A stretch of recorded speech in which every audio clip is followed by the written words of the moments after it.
everyone, this is Catherine O'Connell and welcome to Lawyer on Air. If you are looking for inspirational stories about women in law, then this is the podcast for you. Join me and my lawyer ladies as we enjoy a glass of wine after a hard day at work and talk about the world of women in law. I hope you will enjoy getting to know these amazing women who I am so proud to share a profession with. I'm glad you're here and I hope you enjoy the show. Hi everyone, welcome to this special episode of Lawyer on Air. I'm the host of the show, Catherine O'Connell. Well, we've had a sparkling array of women lawyer guests in season 1, 2 and 3 so far, and I really hope that you are enjoying the wisdom woven through those stories that my guests have been telling you.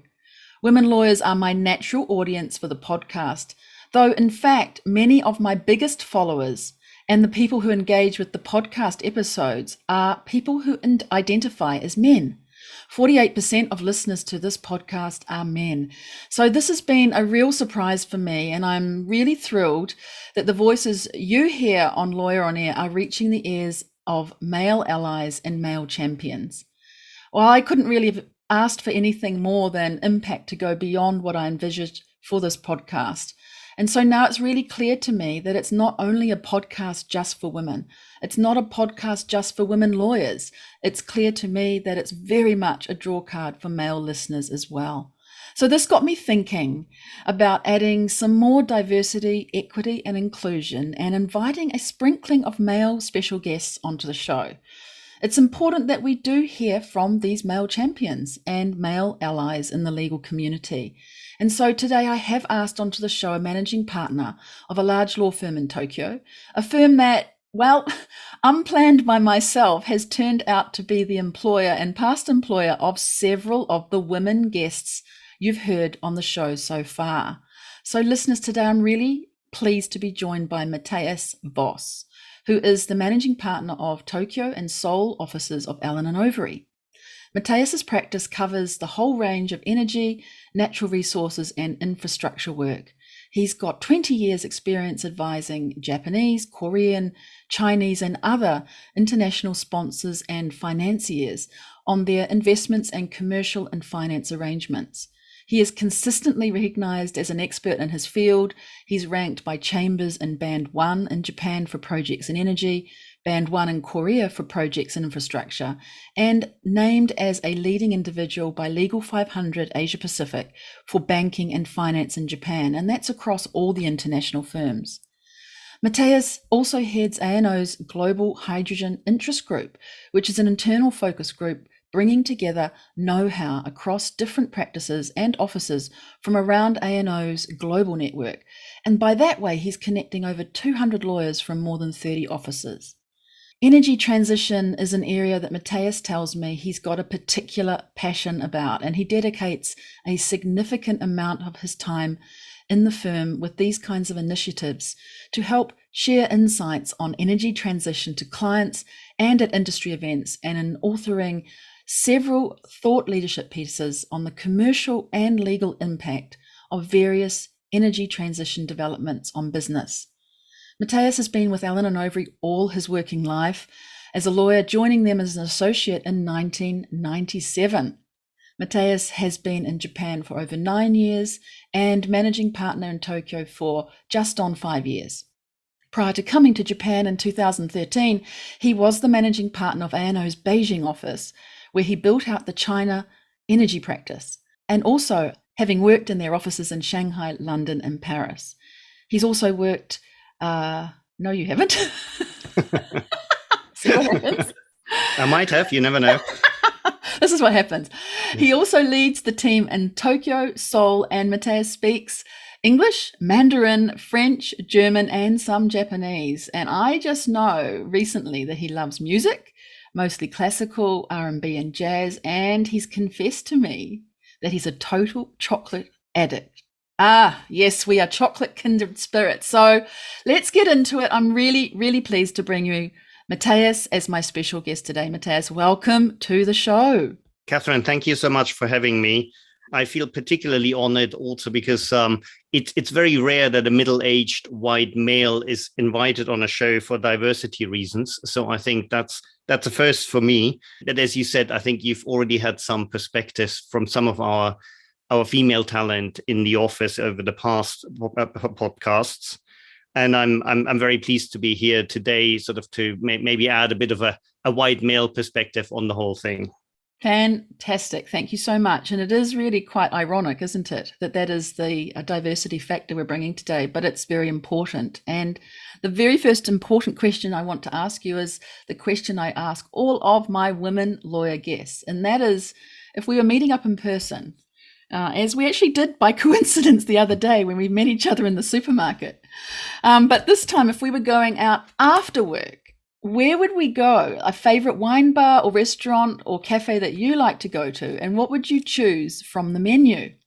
I think that's almost a bit of a sad story. If you'd asked me the same question about a year ago, it would have been very easy. I would have said Helmsdale, which is a nice little whiskey bar on Nisekidori. Unfortunately, Helmsdale, despite its long history, did not survive the COVID crisis. Oh. So that's no longer there. But a nice single malt whiskey, I think, would have helped with the conversation, no doubt.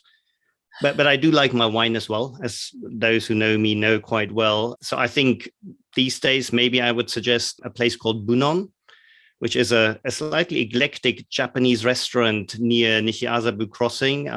It combines Japanese food and traditional Japanese architecture and setting with a fairly interesting sort of modern French wine selection. Ooh. Or possibly sort of if we go for more traditional French red wines, which I think is where I tend to lean, there is also the cellar grill on Aoyamadori. So plenty of choice in Tokyo.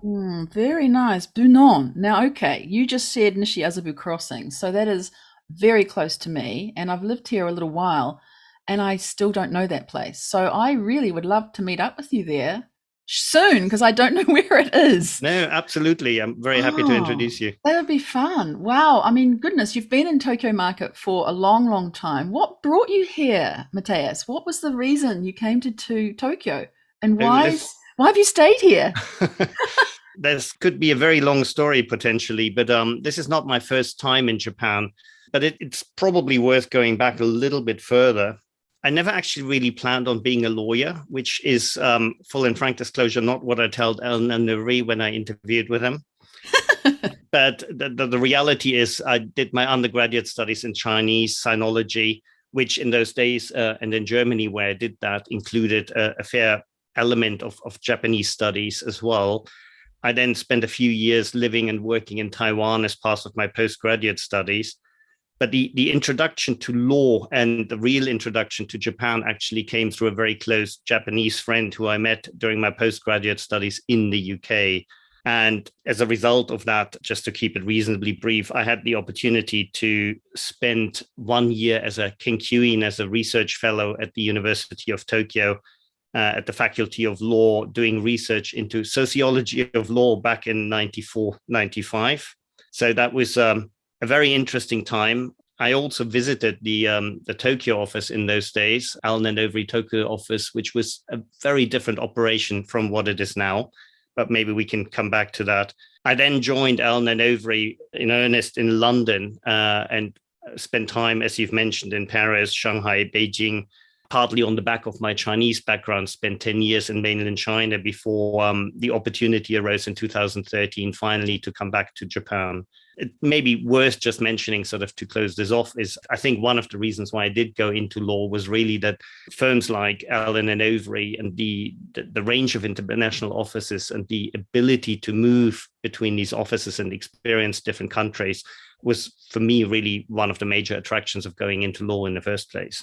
That's interesting, isn't it? That you can stay with a firm but move around different countries, and it almost feels like you're doing a completely different practice or having different experiences. That's actually very worthy to say. And so what is it that has changed in the Tokyo market and in the practice? You mentioned a little bit there. What's developed and matured over the years or changed according to your experience?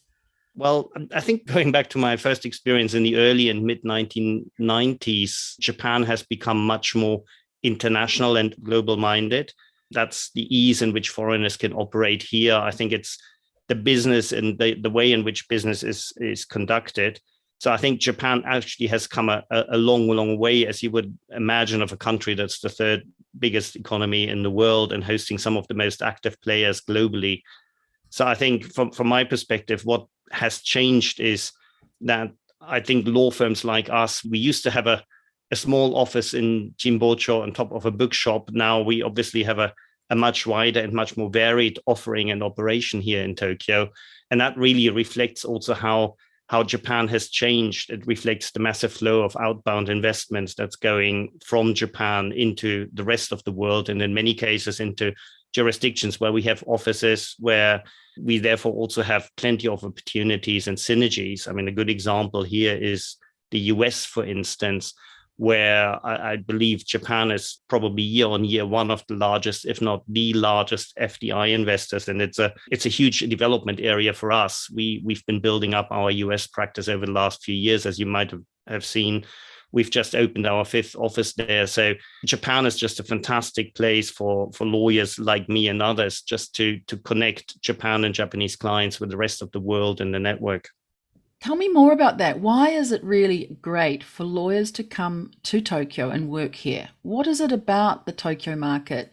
Is it those particular deals that they can have access to? Is there something more going on there? There's a number of factors, really, and I think everybody will have their own reasons. We, in the Tokyo office, we have a pool of lawyers who are here long term. And then I think, like most international firms, we tend to have a bit of a roster of people from other offices coming for anything between 6 months and 2 years, maybe just to spend some time in Tokyo, build the connections, have some experience. The reality is that a lot of these people never want to go back. So actually the second category of lawyers really adds to the first one over time. And you have a lot of people in our office who've been in Japan almost forever. I think I've been here for 9 years, and I'm probably one of the recent arrivals in many ways. And what's keeping people here, I think, really is a number of things. It's the quality of work. There's, I think, some of the highest profile transactions in the world across different practice groups and areas involve Japanese clients, have strong Japanese connections. You've already mentioned, from my perspective, also energy transition, decarbonization is something that's really changing the world at the moment. Everywhere in Japan, due to its peculiar energy security situation, is very, very heavily affected by this. So there's a natural fit, I think, for people who are interested in this to try and work closely with Japanese clients to find the solutions and to find ways forward. But there's also, from my perspective, and that's just personally, I think one thing I love about Japan, that this is a country that respects lawyers. And actually, Japanese clients are very considerate in their dealings with lawyers, which is not a universal truth or given fact across the globe. Well, thank you for saying that. That is just so true. I'd thought about that in different ways, but in fact, it is true. And a lot of people ask me, what is it like in Japan as a woman lawyer? Are you subjected to bringing the tea to the meeting rooms and have to do those kinds of jobs? And I said, and I do say to people, no, that's never happened to me. People have respected the legal qualification I have and have never treated me in that way. And so I'm really glad you called that out, because Japan does respect lawyers. And I think we need a little bit more of that in this universe. Thank you for that. That's really amazing. I think as a managing partner, you must be looking at doing all of the hiring or helping the HR team hiring attorneys, male and female. For example, what stands out for you, Matthias, when you're looking at a CV or looking at a person and trying to see them as a fit for this office, knowing that they're probably not going to go back to another country, they want to stay in Tokyo? What's your long-term view on people when you're hiring them?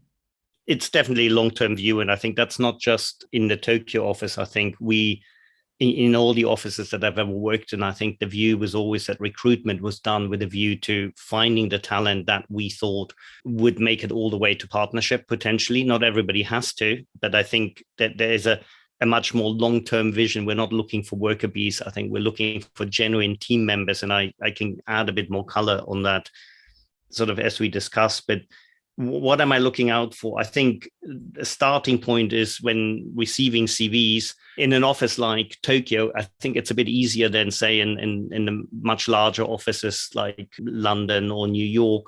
Obviously, CVs come into HR, but they also come directly to the lawyers. So I think the lawyers probably get much more involved in just looking at all CVs that are coming in than they would do in the mainstream offices, which means that maybe, and I think you've discussed that with some of our star talent on the previous podcast, one of the challenges is always to get through the initial HR vetting process to just have your CV considered in the first place. We can be relatively flexible and look at things and look what people bring to the table. One thing I look for, and that's the CV, and it's also the way in which the CV is being sent, is actually that the CV should be focused and it should have some level of recognition of what we do. You'd be surprised, or maybe not, you may have the same thing, the number of applications that come through that are just a standard CV with a standard cover mail that is being sent. That for me is a very bad starting point, because our candidates have choices, but so do we. So I think also in interviews, I look for candidates who've done their homework, who know what we're doing, and who tailor their approach to that. Yes, that's so good. No cookie cutter approach, right? We all know that people want to get a role very quickly, but not being attentive to who they want to spend their working life with, most of their living day with, it really is important that they're doing that research and getting things right. It's like looking for a marriage partner, isn't it? You don't just go in there with the same approach to everybody. It's critical. You mentioned there about staying with the firm and long term. Why is that kind of experience really good to see and to develop within the firm compared to people who may have maybe gone to different law offices and think that's a great idea to have different experiences in different firms? Sticking with the one and only thing that the one same firm, why is that really important and good for the business and good for lawyers for their careers?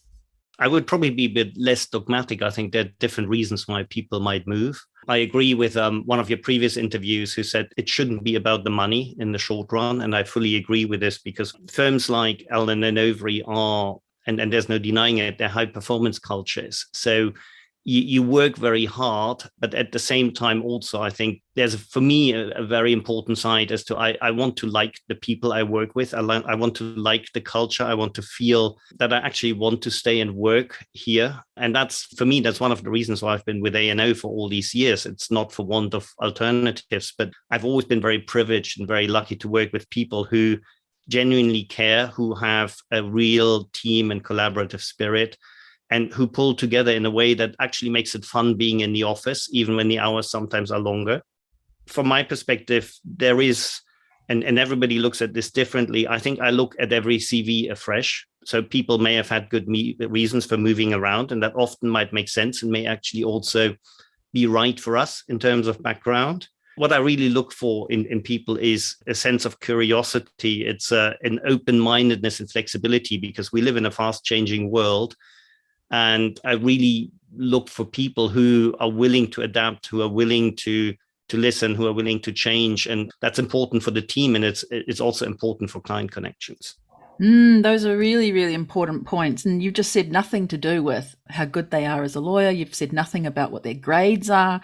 You're talking about so-called soft skills, which I think are very hardwired skills, actually. Team and collaborative spirit, curiosity, open-mindedness, willing to adapt, willing to listen. How do you find those when you're talking with people? Is it the way you're asking questions to them? Are you finding out how they've behaved in previous situations? How do you find that they're going to be somebody who has that team collective spirit and those assets you were just talking about? I think everybody has their own approach, but I think the personal interviews are actually more important than the CV. I wouldn't totally underestimate and deny that we also look at grades and academic qualifications and track record generally. I think that's a given in some ways, although I would like to emphasize, as somebody who hasn't gone through the typical top UK universities or Ivy League universities in the US, it's not about that. I think it's more giving a good impression of people's quality of thinking and of their enthusiasm for what they're doing. So it's not linked to particular institutions, but I think the way that we look at people, we're a very closely knit team. So whenever we interview, it's never was a single interview. I think it will be interviews in batches, which can be very painful for candidates. But one of the things that we're really looking for is that whoever is the candidate fits well in with the existing team. And that you can only do that if you have actually people at different levels of seniority interviewing the candidates in question. Good. And would that also include people who are maybe 1 or 2 years in, sort of fresh into the firm? Absolutely, yes. Oh, that's very interesting, because normally it's, it's around, not normally, that's my bias there, but in my experience, it has been senior people within the firm and perhaps people from other practice groups, but not really anybody who's a little less experienced or is more junior in the practice. So I think that's actually quite a fascinating way to approach. And it depends a bit on who you interview. So I suspect we wouldn't have a second-year associate interviewing a lateral partner candidate. But I think we do tend to have interviews matching at the equivalent level of the person who may or may not join us, because they will need to work together. So I think there's a generational aspect. There is different cultural backgrounds. I think you can never have much information on views on these things. Before we talked today, I know we talked previously about, you mentioned people were, you liked that they were different, but not too exotic. And you sort of mentioned building that personal rapport with them. But is there something more on that being different, but not too different aspect that you would like to talk about? I think there are a few aspects to that. One is, and it's something that I've encountered here more than anywhere else, that there is a general perception that saying, oh yes, A&O is a UK law firm, which in some ways is true in the sense that our biggest office is in London. In other ways, it's probably less true in the sense that in this office we have, and it's a relatively small office, of course, but we have at present 13 nationalities represented with over 11 languages being spoken. If you go back about 18 months, we probably had about 19 or 20 nationalities here. And the interesting thing is, I don't think, I can't say for sure, but I don't think we actually have a single Brit in the office amongst the lawyers. So we are an incredibly diverse group of people here, right, in all senses of the word. And to me, that's quite important. I think it's a little bit like putting together a football team. You don't want all people playing the same position. That would be a disaster. You need different people who complement each other, who inspire each other, and who can do the same thing with clients. Now, that the aspect that we spoke about the other day about, I think what I was thinking about is more, there's sometimes these days, both in education, but also in hiring, can be a tendency to look for clones. What does that mean? In a sense that people are coached to have particular things on their CV, to say the same things in interviews. You have people who sort of are being driven to go and all study the same subjects, do the same extracurricular activities, show leadership qualities, and so on. And I think all of this is important, but I think what I'm looking for, and I think that's part of also why our team works well, we want real people, people who have a life out of the office, who have passions, who have interests, who don't always talk about law. I remember we had a recent interview where we asked, and this is a warning to anybody who ever interviews, there will always be a question from me saying, who are you when you're not in the office? What do you do? Right. What sort of excites you? And somebody says, I love reading law reports. Ooh. Now that may have been the case, but I think that's not necessarily, I think, the best answer. And I genuinely expect that probably wasn't true either. Maybe it was bedtime reading, so they fell asleep. I'm not sure, but that's very interesting. It's almost like saying the answer that they think you want to hear, but actually you want to hear that they really like spending time with their family, or they really like getting together with their friends, or they like participating with some, people they haven't seen for a while at one of the Chamber of Commerce events, or, they just like doing knitting and creating scarves for their friends or something. Right? No, and we have right? In the office, we have everything from people who love cooking to people who run marathons in their spare times, or even ultra marathons. I think it's the variety that makes it interesting. For sure. And I mean, that leads me really nicely into the aspects that your previous, my previous guests, your employees have talked about, which was about the DEI initiatives, the fact that you've got this brilliant work policy or paternity leave policy. And those are matters they've talked about a lot without any prompting from me. They've come out with this. And I think it's a really important point about the office that you have here, and that you bring this little bit of a different way to approach the way that you treat and look after your staff. Tell us more about those policies that you have in place and why that matters to you, that you've got something different that looks after people in their lives as well as their careers in law. Absolutely. And I know you've had a number of our female star lawyers on previous sessions. I think the reality is, and I may be too honest here, but I think policies keep evolving because we all learn as we go along. So we tend to try and have market leading policies, not necessarily because we think it's a PR tool, but I think it's also very important. The world is changing and we have to accommodate people of all backgrounds and give equal chances to people to succeed. So the policies are obviously a very important aspect of this. And we can come back to paternity, which is something that I have had fairly strong views on. The reality is, though, and I think Sher sort of described this in a very nice way.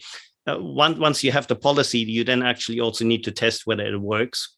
And we're lucky in a sense that we are maybe a slightly smaller office and therefore can be much more flexible than I think maybe some of the bigger offices can be.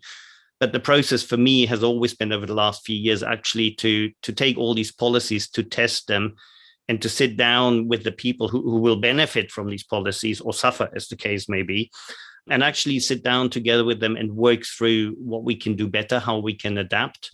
Because also a policy that works somewhere in the UK doesn't necessarily work in the Middle East or in Japan, or not in the same way. So I think Sher has given a very good example that we actually sat down with her and she was very instrumental in helping us rewrite our maternity policy and actually working out, which is more important than the policy, is trying to find ways how you make this work in practice, because the policy is really just a starting point.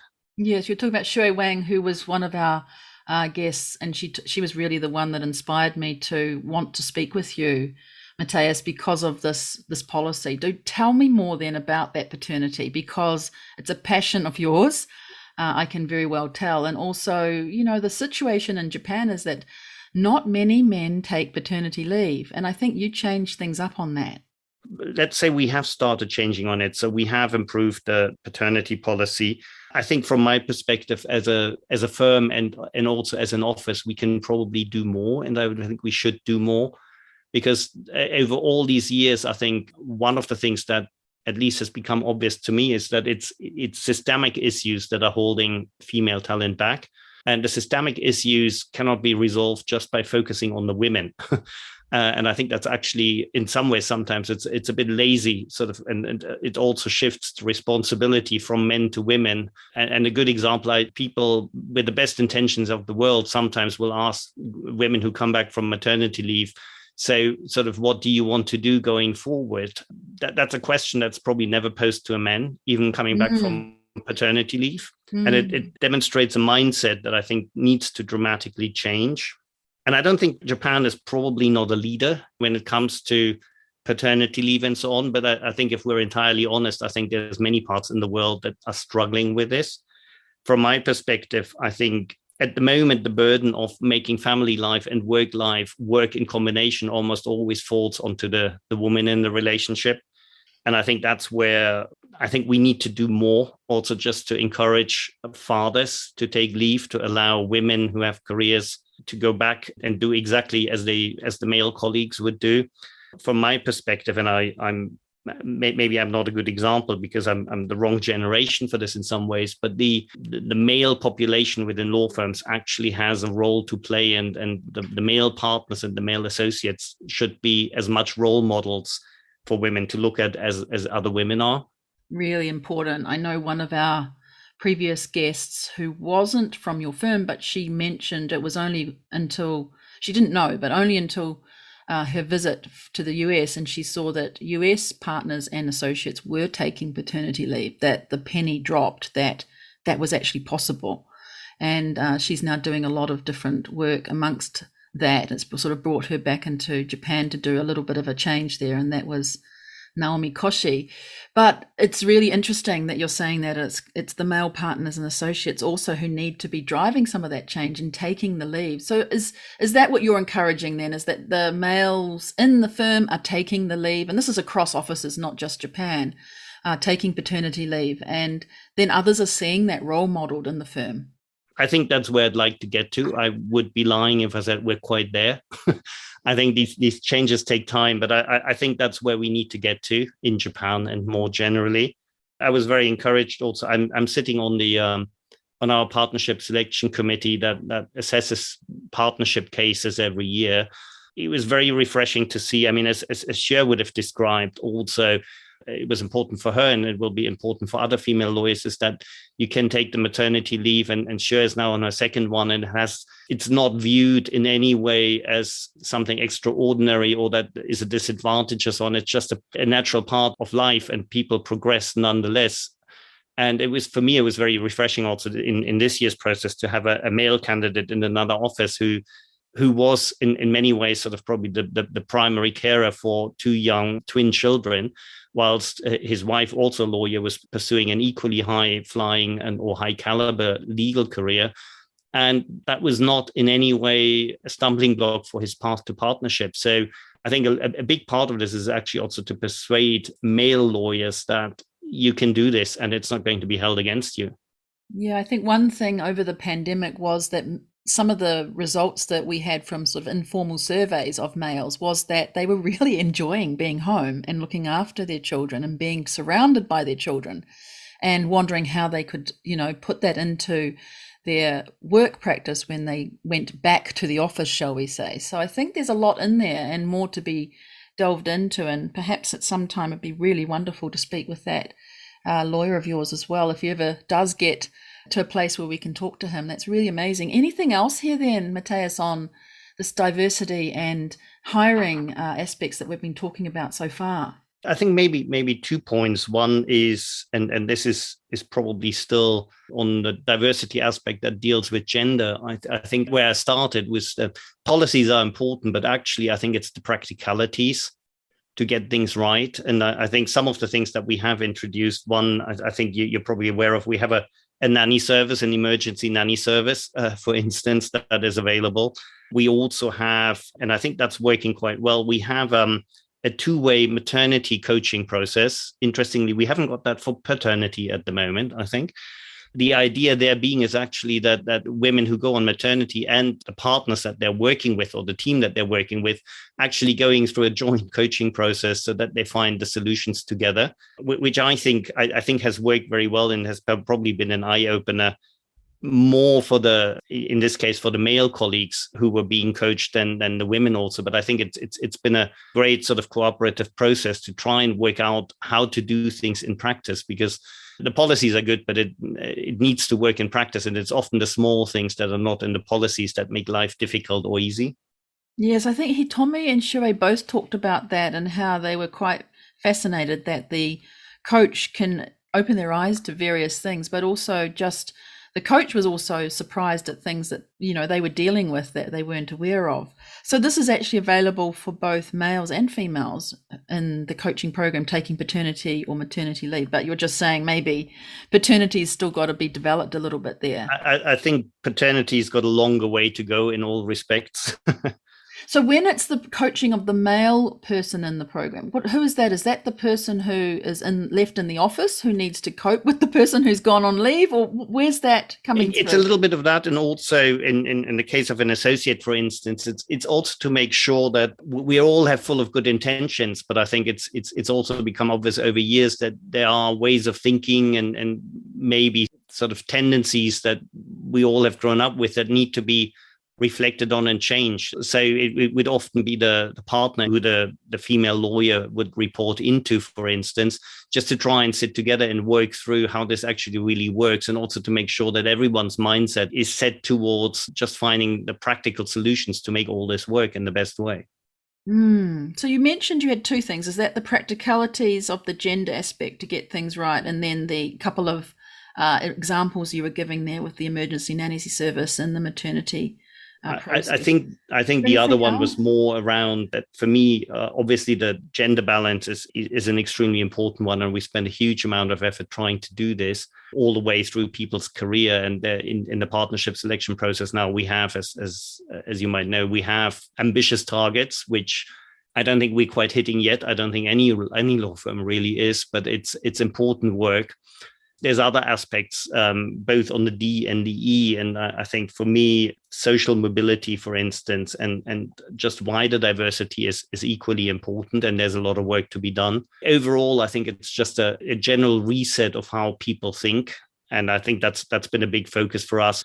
I've been working, as you mentioned at the outset, I've been working in Asia for many, many years. And one of the bugbears I had originally is that a lot of our career progression processes, including the final partnership selection, interview process and test processes, were all designed effectively by white Anglo-Saxon males for other white Anglo-Saxon males. And in Asia, and I think Japan falls into this category, you're dealing with very, very different cultural realities, in the sense that as part of Asian culture, there is a lot more, I think, differential behavior amongst lawyers towards people they perceive to be more senior. Just the fact that they may be, and forgive me for saying that, I'm German, we're sort of very direct, but they may be less loud and boastful than some of their white male colleagues from other jurisdictions might be.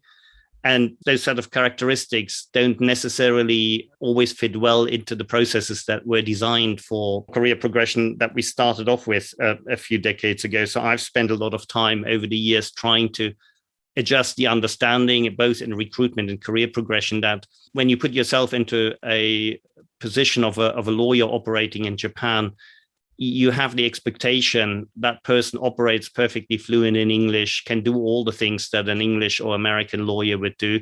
But then you have the parallel expectation that the person can also do this in Japanese equally well and adapt to Japanese cultural settings and behavioral norms. So in fact, you're doubling the task, you're raising the bar considerably higher. And I think getting that recognition built into processes has taken some time, but we've come a long way on that. Oh, I see. So you are recognizing that there is that double bar to attain because it's both languages and different cultures. And so you're recognizing that is what you're saying. That is very much recognized these days, yes. Right, okay. I remember the day when I joined Japan, when I came here for my first legal role, and it was considered then that Japanese was just a nice to have. And my Japanese was pretty good back then, but it was still not really recognized. That's great, that's lovely that you've got that, but yeah, we don't really need that, we need your legal skills. But now I would say, and perhaps you've got the same thing over the last 10, 15 years, that's really swapped. And we do really expect or like to have somebody who might be a lawyer and also be able to converse in Japanese. Maybe they don't have legal framed Japanese, but being able to converse in a business way with the clients and understand the underlying culture there. Would that be true? I think so. I think that's where the market is moving. I don't think it's necessarily an absolute must, and there's roles for dinosaurs like me as well to play going forward. But I think it certainly helps. And I think that's my impression, not just here, also, I think across Northeast Asia, that's where markets are moving. Well, tell us more about the markets and the future of law. How are you seeing, in your crystal ball gazing, what might be the trends in Tokyo and around the globe, if I can take it that far? But I know you've got your hydrogen practice, but what else are you seeing coming through here with new energy or new areas of work that might be quite useful for lawyers to be thinking about as they move forward up the ranks?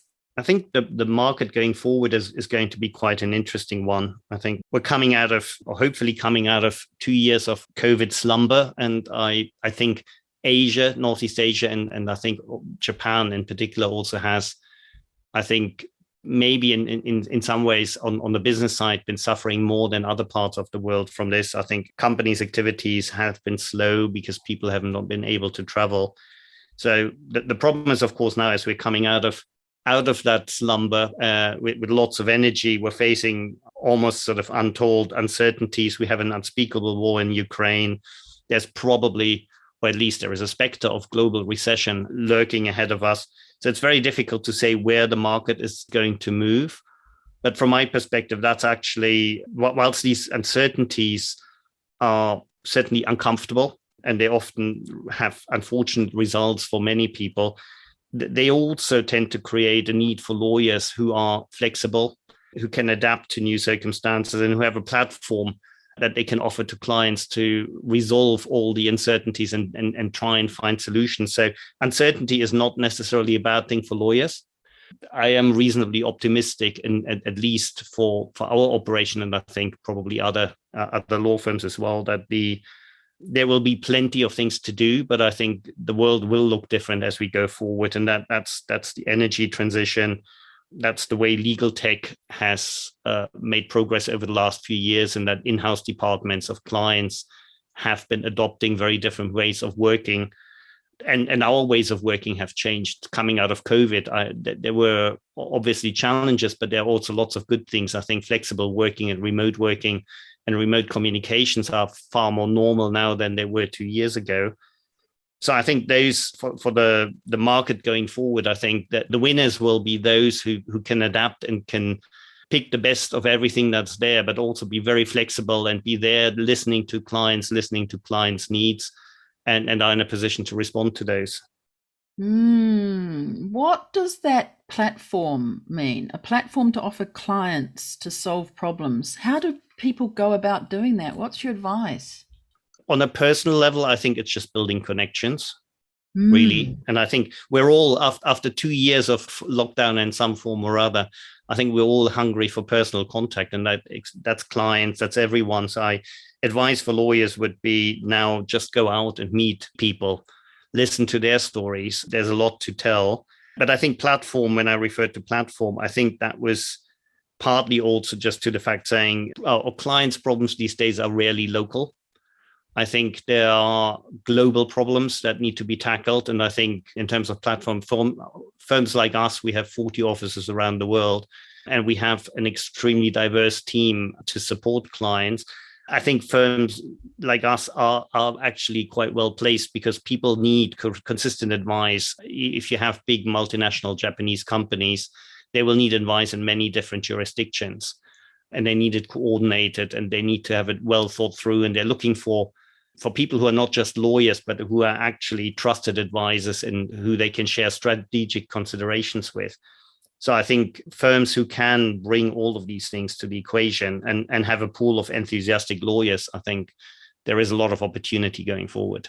Any general advice there too that you would suggest to people who are starting out their careers, or perhaps are midway and a little bit floundering as to, I'm doing corporate law, I'm doing M&A, but I want to do something else? Any advice you might provide to how to go about thinking differently about the years that they have ahead of them?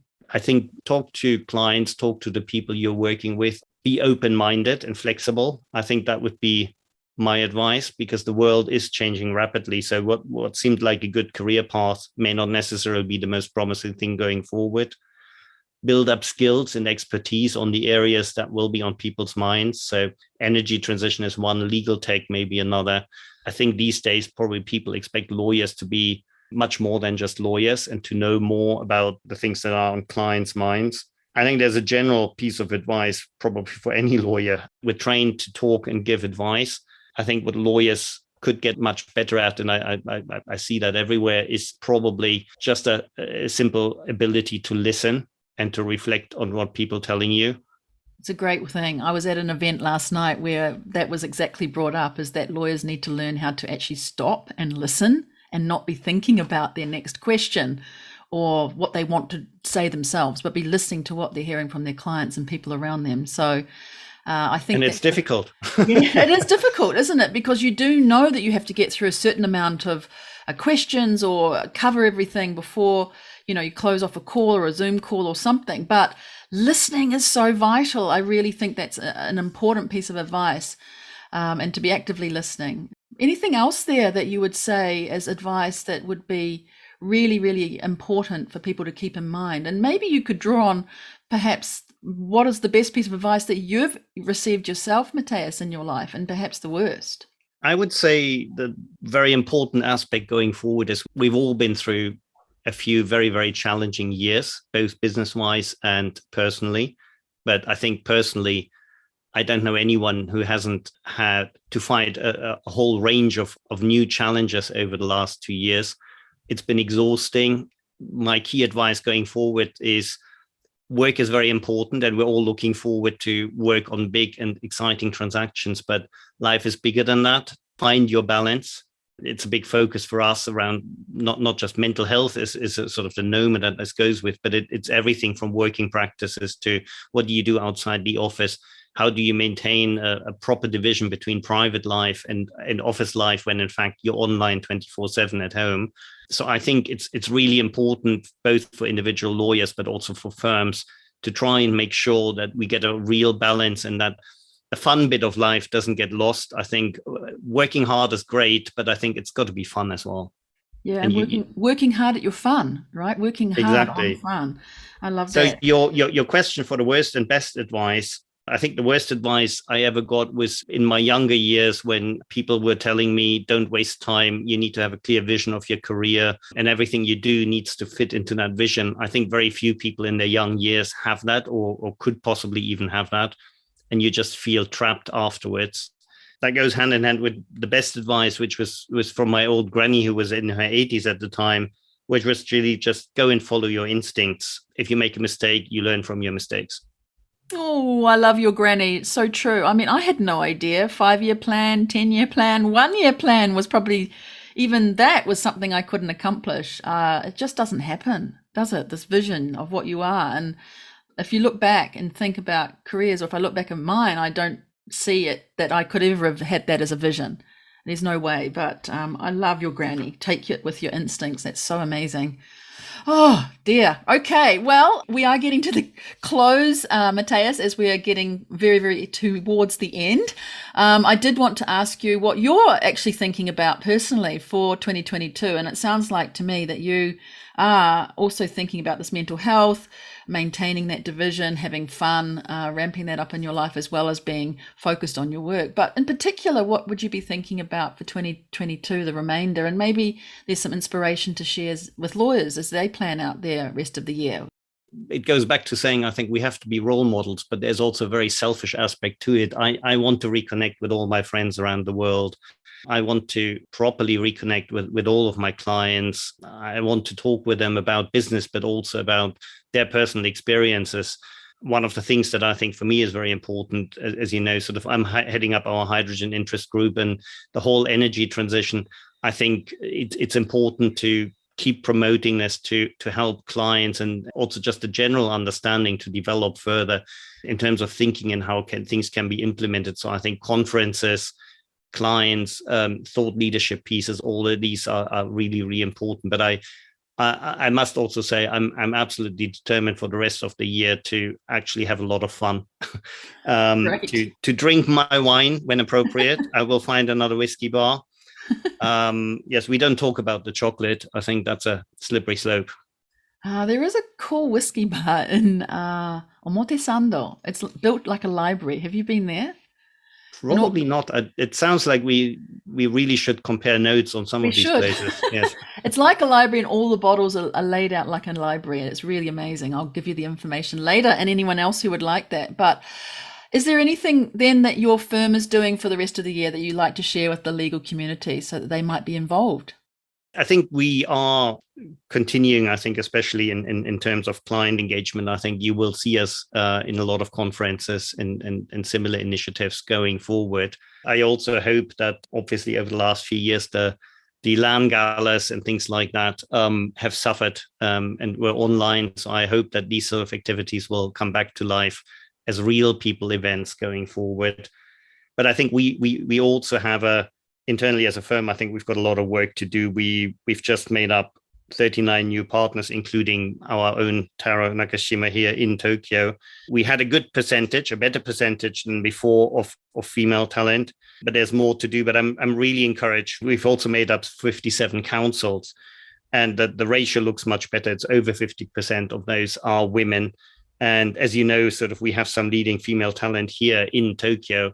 So I think for me, one of the big focuses is actually to bring that talent through to partnership over the next 12 to 18 months. Whoa. Well, we heard it here first. That is amazing. What great statistics there that are really, really encouraging. Thank you so much. Is there anything else then, Matthias, that we didn't cover today that you'd like to mention or anything we didn't talk about that you would like to reemphasize? No, I think that was a pretty good summary, I think, of where we are in life at the moment. As I said, it would be fascinating, maybe probably not on a podcast, but just to compare notes again in a few months to see how things are actually developing, because I personally believe these are unprecedented times in many ways. At least in my generation, the world has never gone through a level of change as fundamental as what we're seeing at the moment. So I'm really quite excited, unsettled, but also excited by what's going to come.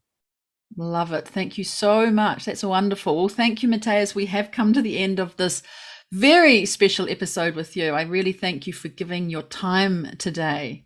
No, thank you very much. And as I said, I feel very, very honored to be included, even though I don't quite fit the characteristics of your normal podcast partners. But no, it's been absolutely delightful. And thank you very much. Thank you. And you weren't sneaking any chocolate while we were recording, were you? You may well think so. I couldn't possibly comment. All right. Well, I mean, you have indeed shared with us some really inspirational insights to the market here. You know, the importance of DEI, making your workplace truly one that embraces all those stages of people's lives as they move through their careers, and telling us that it's about time we all had fun and looked after ourselves. And I really think that's very important messages for everyone to hear. Thank you so much for sharing all of those nuggets of advice, your granny's advice. Oh, I'm still thinking about it. I wish I could have met her. And so listeners too who are listening into the podcast, please do connect with Matthias. And how do they do that? I obviously can be contacted by email, but I actually find LinkedIn also quite helpful. I'm quite active on LinkedIn, and I can probably be most easily contacted through that. Brilliant. Well, we'll put that in the show notes and make sure that when we send everything out, we've got you well tagged there so that people can reach you. And so again, listeners, please do like this episode, subscribe to Lawyer on Air. And also, if you have a chance, do drop us a short review, as that really helps Lawyer on Air be seen and heard by more people. You can also actually drop on over to my webpage and leave me a voicemail. I really do love hearing people tell me in their own words what they thought about the guests. Do go ahead, share this episode with another legal eagle in your community and someone who might enjoy listening to it who may not be a lawyer. Thanks very much, everyone. We'll see you again soon. Cheers, kampai, and bye for now. Thank you so much for listening today to this episode of Lawyer on Air. I really hope that you were inspired by the story you heard and that you discovered something new about women in the law. It's my passion to share my stories of amazing legal ladies, so please subscribe to the show so that you don't miss future episodes. And if you can think of even just one person to share this episode with, that would make my day. I would love to connect with you, so jump on over to LinkedIn, Facebook, Twitter or Insta, where you can find me. The links are in the show notes below. Well, that's all from me today, and I look forward to seeing you right here on the next episode of Lawyer on Air.